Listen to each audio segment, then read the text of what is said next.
Keempat, kerakyatan yang dipimpin oleh hikmat kebijaksanaan dalam permusyawaratan perwakilan. Kelima, keadilan sosial bagi seluruh rakyat Indonesia. Falsafah negara Guinea lebih berakar pada nilai-nilai Afrika dan kepercayaan terhadap pentingnya kemerdekaan, solidaritas, dan keadilan sosial yang dipromosikan oleh Presiden pertama negara Guinea tersebut.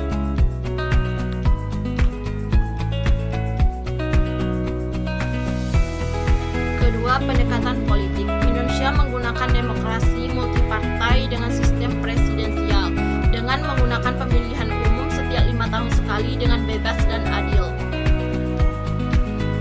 Guinea sekarang menggunakan sistem demokrasi yang sedang berkembang dengan tantangan signifikan. Di dalamnya terdapat stabilitas politik dan korupsi. Juga terdapat pendekatan sistem. Indonesia menggunakan sistem presidensial dengan pemisahan kekuasaan yang jelas antara eksekutif, yudikatif, dan legislatif, sedangkan Guinea menggunakan sistem semi-presidensial dengan presiden masih menggunakan kekuasaan sebagai eksekutif dan terdapat peran parlemen di dalamnya.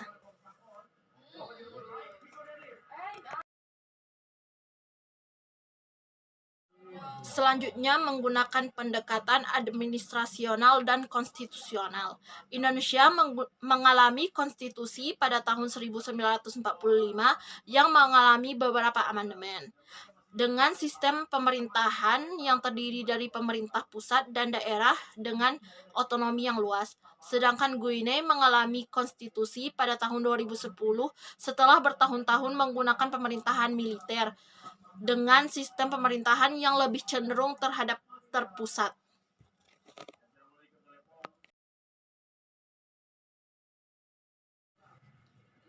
Selanjutnya, pendekatan prakiraan.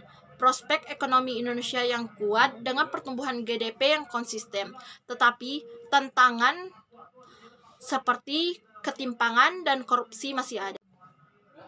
Sedangkan prospek ekonomi Guinea sangat bergantung pada pertambangan, tetapi stabilitas politik tetap menjadi tantangan utama bagi negara Guinea.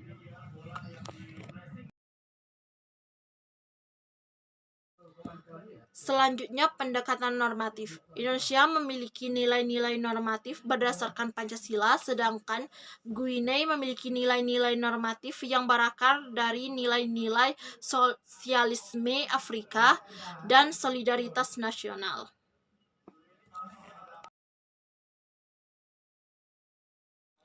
Selanjutnya, menggunakan pendekatan kediktatoran dan versus demokrasi. Indonesia menggunakan demokrasi yang mapan dengan pemilihan umum yang reguler, sedangkan Guinea masih menggunakan demokrasi yang sedang berkembang saat ini.